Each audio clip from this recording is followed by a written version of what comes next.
A Tennessee woman faces a $25,000 lawsuit after posting a review about a doctor online. Wow. Fox 5 legal analyst Wendy Patrick joining us now to explain this case. Wendy, good morning. Good morning.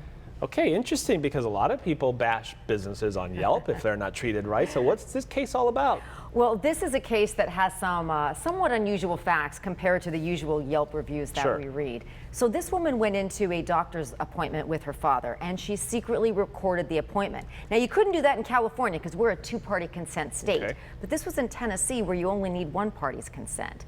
Apparently what happened next is the doctor was, perhaps many people think, understandably upset that he was being covertly recorded giving medical advice and treating this patient. But what happened next is why we're talking about this. She was sued due to the Yelp review she posted after what she described, and listen carefully to the terminology she used, as the doctor behaving unprofessionally and unethically. Now, do you see the difference between those two words?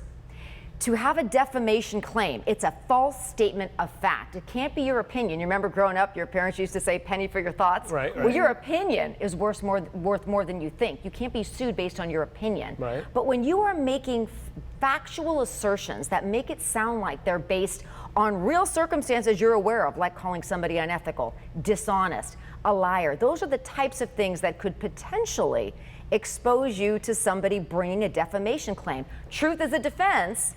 But remember, we're just talking very preliminarily here. I mean, you have to prove damages too. That's how this case got into the courtroom.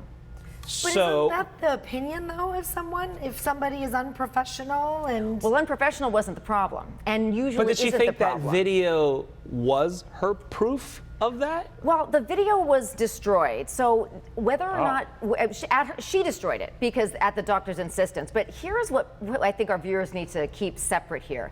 There's a great example given by the Free Speech Center. Okay, you go out to a pizza joint and you don't like the pizza and you post a review saying, I didn't like the pizza, it didn't taste good. Right. That's different than posting a review saying they don't wash their hands before they make that pizza. Now you see how that latter statement could damage the business, because defamation, you need to prove damages to reputation, to business.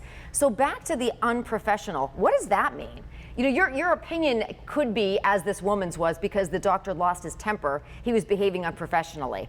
But to say he's unethical, the connotations that word carries, it's a very loaded word. Words can be weapons, and they can damage someone's business. So it's the words that people choose. Now, having said all of that, many states have these anti-slap statutes and public participation laws that say, you can go into court and ask a judge to dismiss a lawsuit if you believed it was simply filed because somebody was angry you were exercising your First Amendment right.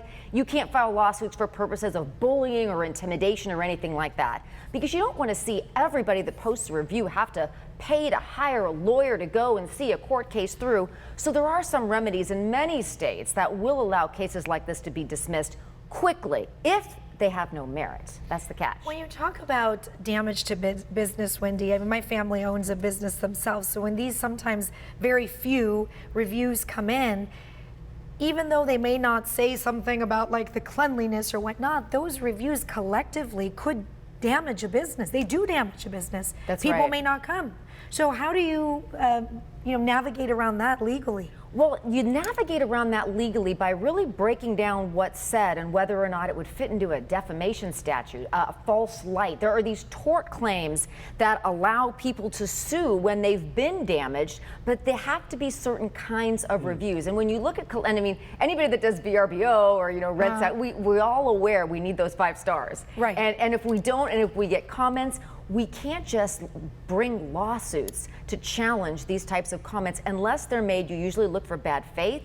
You usually look for somebody using words like dishonest and unethical and those really sort of charged words that mean that you know something about this business that the general public doesn't. It's not enough to simply say, I didn't like it, they weren't professional, I wasn't satisfied. Right. That's different. Is it possible and remember, she threw out the unethical thing thinking it's just piling on, he was unprofessional, he didn't mean videotape, that's unethical? not knowing. Yes, and I'm glad you said that because people toss around words. You know, the last 5 years, hashtag words matter. Words matter. That's Words right, matter. and you have to be very careful. And I'm glad we're talking about this because you know it is true. It's only 25,000, but only. I mean, that would break the bank my for God. most people. Yeah. That's a lot of money. Of course it is. Frankly, the first thing I thought of when I read that review is, I'm just glad it's not more. Let's not go totally Wow. over the top, especially because it's a doctor's office suing. Oh boy. Okay. Careful what you say. I'm doing a Yelp thing right now. I'll be here. That's right. Have my lawyer look through it first before I hit click. Good idea. Thank you, Wendy. Appreciate the time.